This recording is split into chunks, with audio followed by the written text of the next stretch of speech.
Hello guys, कैसे हैं। उम्मीद है कि आप स्वस्थ होंगे, मस्त होंगे और सेहतमंद होंगे। गाइस, आज का जो हम लोगों का चैप्टर है बहुत ही इम्पोर्टेंट चैप्टर है। अंग्रेजी का ये चैप्टर आर्टिकल्स है। ये हिंदी का अनावश्यक चैप्टर है जो अंग्रेजी का सबसे इम्पोर्टेंट चैप्टर है, जिसको आर्टिकल्स को आधुनिक व्याकरण में हम डिटरमिनर्स के नाम से जानते हैं। डिटरमिनर्स एक तरह का एडजेक्टिव्स होता है। यह नाउन ये नियम कहता है कि whatever is written before a noun that is called adjective. It means कि नाउन के पहले जो कुछ भी लिखा जाता है उसे हम एडजेक्टिव कहते हैं। तो ए एन का भी प्रयोग, तो ए एन डी का प्रयोग जो होता है वह नाउन के पहले ही किया जाता है, अतः यह डिटरमिनर्स हुआ। अब मुख्य बात पर हम आते हैं। ये जो आर्टिकल्स हैं ये दो प्रकार के होते हैं। एक का नाम है डेफिनिट और दूसरे का नाम है इनडेफिनिट। टी एच ई अर्थात द या दी को हम जो है यहाँ पर डेफिनिट आर्टिकल कहते हैं तथा ए एन को इनडेफिनिट आर्टिकल्स कहते हैं। अब यहाँ पर थोड़ी सी उधेड़बुन है कि हम कब टी एच ई को द पढ़ें, कब हम दी पढ़ें, कब ए का उच्चारण अ पढ़ें, कब ए का उच्चारण ए पढ़ें, कब ए एन का उच्चारण अन पढ़ें और कब ए एन का उच्चारण एन पढ़ें। तो हम आज आपको हर बात क्लियर करके बताएंगे। आपको जरा सा भी दिक्कत नहीं होगा, आप इस बात को खूब अच्छे से समझ जाएंगे और धीरे धीरे आप समझकर आगे बढ़ेंगे। दोस्तों, प्रोनाउंसिएशन की जब बात होती है, जब हम बात करते हैं किसी व्यक्ति या अंग्रेजी में बातचीत करते हैं या स्पीच देते हैं, भाषण देते हैं, तो सामान्यतः ए एन का उच्चारण अन होता है। किंतु किसी शब्द पर, किसी संज्ञा पर अगर हमें जोर देना होता है तो ए एन का उच्चारण एन होता है। राइट है। और जैसे कहना हो कि एन एप्पल, तो हमें ये कहेंगे, जैसे कहना हो कि एन एप्पल, तो हम बोलेंगे कि an apple, A double P L E, an apple. तो यहाँ पर हमने क्या किया, जोर दिया। An apple, an orange, an orange, an orange. तो यहाँ पर जब हम स्ट्रेस देते हैं तो वहाँ ए एन का उच्चारण एन हो जाता है, नहीं तो आम बोलचाल की भाषा में ए एन का उच्चारण अन होता है। राइट है। तो नेक्स्ट हमारा जो है ए का उच्चारण कब हम ए कहेंगे और कब उसको अ कहते हैं, तो बात वही है। फिर जब हम समान भाषण देते हैं या बातचीत करते हैं तो ए का उच्चारण अ होता है। जैसे there is a pen, there is a pen. जैसे कहना हो देयर इज अ पेन, तो ऐसे बोल देंगे there is a pen, a pen. There is a book, there is a camera, etc। लेकिन जब हमें स्ट्रेस देना हो तो ए का उच्चारण ए पढ़ेंगे। जैसे there is a book, there is a pen. जब हम स्ट्रेस देंगे तो इन शब्दों का प्रयोग करेंगे, तब उसका उच्चारण हमारा ए हो जाएगा। और जब टी एच ई की बात है कि कब टी एच ई को ऐसे बोलेंगे, आप कैसे डिसाइड कर लेंगे कि टी एच ई द पढ़ लेंगे पहले, हम ऐसे बोलेंगे कि टी एच ई का उच्चारण जब किसी कंसोनेंट लेटर से शुरू होने वाले शब्द के पहले अगर टी एच ई आए तो उसका उच्चारण द होता है, द होता है। और जैसे कहना हो कि the pen, the pen. Here you can see P, p is a consonant and th is written before it, that's why its pronunciation will be the, stress के लिए, नहीं तो अदरवाइज द। क्या बोलेंगे, द। तो समान भाषा में इसको हम लोग टी एच ई को द पढ़ेंगे और जब उस पर हमको जोर देना हो तो टी एच ई का उच्चारण दी हो जाता है। उसी तरह से कंसोनेंट लेटर से शुरू होने वाले, सॉरी, भवेल लेटर से शुरू होने वाले शब्द के पहले अगर THE आ जाए तो उस THE का उच्चारण दी होता है। जैसे the orange, the orange, the ant, the ant, right है। ये आई होप आप अच्छी तरह से इस चीज को समझ गए होंगे। अब ये प्रश्न उठता है कि ए एन का अर्थ होता क्या है। तो ये ए और एन जो होता है वन का ये वीक फॉर्म है, ONE जो हम लोग बोलते हैं वन, उसी का ये वीक फॉर्म है ए तथा AN एन। और THE यानी कि द या दी, ये दैट का वीक फॉर्म है। तो अब ए एन का अर्थ हमें समझना है। तो ए और एन का अर्थ होता है प्रति, एक, सभी, प्रत्येक, ETC, इतना अर्थ होता है। जैसे कहना हो हमको कि मुझे एक किताब है, तो बोलेंगे I have a book, sorry, I have a book, मुझे एक किताब है। मुझे एक गाय है, I have a cow. Okay, तो यहाँ एक हो गया।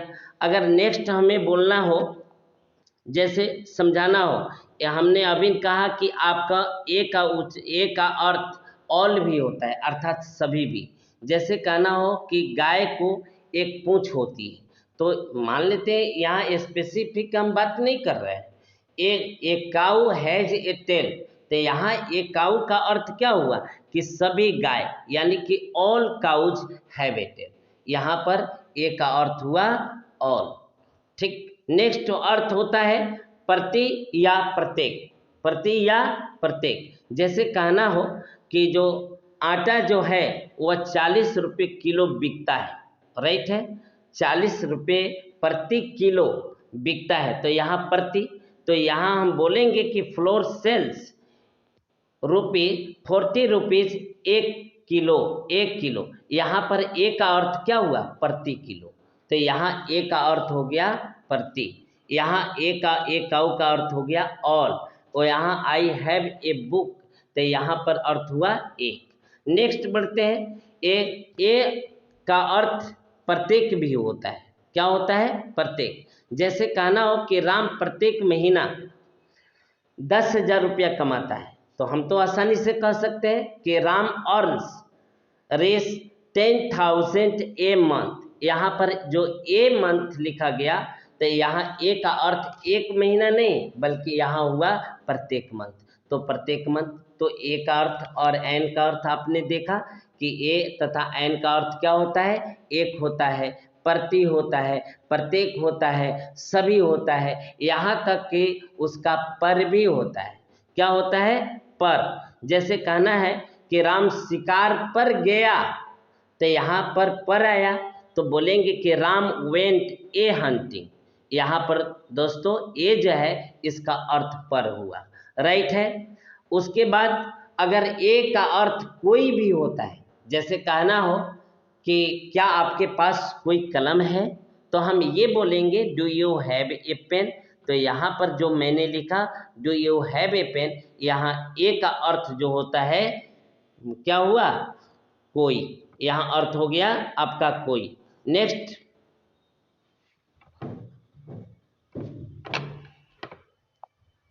हेलो गाइज, तो अगर मेरा वीडियो अच्छा लगे तो इसको एक लाइक, शेयर और सब्सक्राइब करना नहीं भूलें।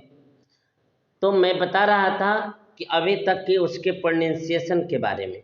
अब मैं आपको बता रहा हूँ कि ए एन का प्रयोग कहाँ किया जाता है। जब ए एन का अर्थ एक होता है, पर होता है, कोई होता है, तो कहाँ पर हमारा ए लगेगा और कहाँ पर हमारा एन लगेगा, इसकी हम चर्चा करते हैं।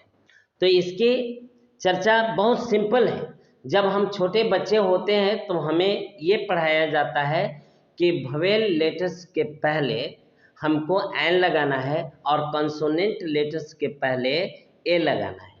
लेकिन ये बच्चे वाली बात हो गई। अब वहाँ पर हमारा, अब जब जैसे जैसे हम लोग आगे की तरफ बढ़ते हैं, आगे क्लास जाते हैं, इंटरमीडिएट में, ग्रेजुएशन में, मैट्रिक में, तो ये हमें बात अच्छी तरह से समझ लेना है कि लेटर से हमें कोई मतलब नहीं है। भवेल लेटर से भी मतलब नहीं है और कंसोनेंट लेटर से भी मतलब नहीं है। हमें सिर्फ मतलब है तो साउंड से मतलब है। तो ये समझना है कि अगर हमारा भवेल साउंड्स होता है, चाहे वह कंसोनेंट लेटर से ही साउंड भवेल का क्यों ना आए, उसके पहले हम एन लगाएंगे। अगर हमारा भवेल लेटर्स हो और वह साउंड कंसोनेंट का देता हो तो उसके पहले हम लोग ए लगाएंगे। इसलिए साउंड्स मायने रखता है, लेटर्स कोई मायने नहीं रखता। तो आपको पता है कि बचपन में ये पढ़ाया गया है कि भवेल 5 होते हैं और कंसोनेंट 21 होते हैं, किंतु साउंड के बारे में आपको यह नहीं बताया गया। आपको मैं बता रहा हूँ, भवेल साउंड जो होते हैं 20 होते हैं और कंसोनेंट साउंड्स जो होते हैं वह 24 अर्थात 24 होते हैं। टोटल साउंड्स 44 होते हैं और लेटर जो होता है हमारा सिर्फ 26 लेटर होता है। तो इतना तो क्लियर कर लीजिए कि साउंड्स के पहले तो हम ये कहेंगे कि भवेल साउंड्स के पहले हम एन का प्रयोग करेंगे और कंसोनेंट साउंड्स के पहले हम ए का प्रयोग करेंगे। जैसे एग्जाम्पल दिखाते हैं, एक बहुत ही ये इंटरेस्टिंग है, इस बात को समझ लेना कि अगर कंसोनेंट हमारा साउंड जो होता है तो उस कंसोनेंट साउंड्स के पहले ए का प्रयोग होगा। जैसे अगर कहना हो कि वन पेन कहना हो, ONE, आप PEN कहना हो, तो यहाँ पर देखे हैं कि आप ओ लिखा हुआ है, ओ तो हमारा क्या है, भवेल लेटर है, किंतु यह साउंड दे रहा है क्या, ओ, व और न, ऐसे लिखते हैं, व और न। तो यहाँ पर वह जो है हमारा व्यंजन लेटर हो गया, व्यंजन साउंड हो गया, इसलिए इसके पहले हम ए का प्रयोग किए। लेटर से मतलब नहीं है, लेटर तो हमारा भवेल लेटर है, किंतु यहाँ साउंड ओ है, इसलिए यहाँ पर ए हुआ। ओके, ए यूनिवर्सिटी। अब यहाँ पर देखा जाए कि जैसे यहाँ लिखा हुआ है ए यूनिवर्सिटी, तो यू है, यू हमारा भवेल लेटर है, किंतु यहाँ पर साउंड क्या है, यूनिवर्सिटी, ऐसे लिखते हैं ना, यूनिवर्सिटी, यू यस है, तो यहाँ पर इसलिए यहाँ पर क्या हो गया, जो है ए का प्रयोग किया गया, ए यूनिवर्सिटी। उसी तरह ए यूरोपियन, यहाँ पर ए जो है हमारा भवेल लेटर है, किंतु साउंड क्या है, यूरोपियन, य से शुरू होता है, यू ऐसे लिखते हैं, यूरोपियन ऐसे, इसलिए यहाँ पर क्या होगा, यह है, यहाँ पर ए का प्रयोग किया गया। उसी तरह ये बताया गया है कि अगर हमारा लेटर भवेल हो और साउंड व कंसोनेंट का देता, लेटर कंसोनेंट हो और साउंड भवेल का दे दे, तो उसके पहले हम एन लगाएंगे। जैसे for instance you can take an example, honest girl, तो हमारा यहाँ पर ऑनेस्ट जो है वह किस चीज़ से शुरू होता है, एच से, एच से। अब पढ़ते हैं अ, ये हमारा के कौन सा साउंड दिया, भवेल साउंड, दैट्स वही यहाँ पर हम लोग क्या प्रयोग करेंगे, एन का प्रयोग करेंगे। तो ये हमारा साउंड पर डिपेंड करता है, लेटर पर डिपेंड नहीं करता। आइए मैं आपको इसको अच्छी ढंग से एक डायग्राम के द्वारा मैं समझाता हूँ। यहाँ पर मैंने एक टेबल बनाया है, इस टेबल को समझ लीजिए। जैसे कि वर्ड लिखा गया और यहाँ पर फर्स्ट साउंड हो गया, यहाँ पर फर्स्ट लेटर। इट मीन्स कि अगर किसी संज्ञा का, किसी नाउन का फर्स्ट लेटर भवेल हो और उसका साउंड भी आपको भवेल हो, तो वहाँ पर एन का प्रयोग किया जाएगा। जैसे an end, an orange, an end, an orange हम लिख सकते हैं, एन ऑरेंज। तो देखिए यहाँ पर ऑरेंज, यहाँ पर मैंने लिखा ओ जो है यह हमारा प्रथम जो लेटर है यह भवेल लेटर है और इसका साउंड भी आ रहा है ना, इसलिए यहाँ पर मैंने क्या किया, एन ऑरेंज कर दिया, राइट है। उसी तरह अगर हमारा पहला लेटर, किसी शब्द का पहला लेटर भवेल हो और उसका साउंड जो है वह कंसोनेंट हो जाए, कंसोनेंट हो जाए, तो उसके पहले हम लोग ए लगाएंगे। जैसे ए यूनिवर्सिटी, यूनिवर्सिटी, राइट है, यूनिवर्सिटी। तो यहाँ पर जो यूनिवर्सिटी है, यहाँ यू से शुरू हुआ है, तो लेटर पहला हमारा क्या है, भवेल है, और इसका साउंड क्या है, कंसोनेंट है, इसलिए इसके पहले क्या प्रयोग करेंगे, ए का प्रयोग करेंगे।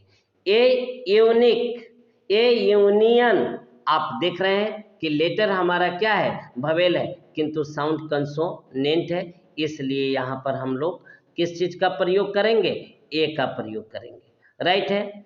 दूसरा देखेंगे कि अगर हमारा पहला लेटर कंसोनेंट हो, पहला लेटर हमारा कंसोनेंट हो और साउंड उसका भवेल आ जाए, साउंड उसका भवेल आ जाए, तब उसके पहले हम एन का प्रयोग करेंगे। जैसे फॉर इंस्टेंस एन ऑनेस्ट बोआ, तो यहाँ पर हमारा लेटर किस चीज से शुरू हुआ है, कंसोनेंट से, और साउंड हमारा क्या है, और यानी कि भवेल है, इसलिए इसके पहले हम लोग किस चीज का प्रयोग करेंगे, एन का प्रयोग करेंगे। इसलिए ये डिपेंड आप पर करता है कि इस बात को या भली भांति समझ जाए कि लेटर से कोई मायने नहीं रखता और साउंड से मायने रखता है, और साउंड जो भवेल का जो साउंड होता है वह कितने होते हैं, 20, और कंसोनेंट साउंड जो होता है वह 24 होता है, टोटल 44 साउंड्स होते हैं। अगर किसी शब्द का पहला जो लेटर है वह कंसोनेंट है और उसका साउंड भी कंसोनेंट है, तो उसके पहले हम क्या लगाएंगे, ए लगाएंगे। जैसे a pen, a book, a girl, etc। तो दोस्तों, अगर उम्मीद करता हूँ कि आपको अच्छा वीडियो लगा होगा। अगर अच्छा वीडियो आपको लगे तो सब्सक्राइब, लाइक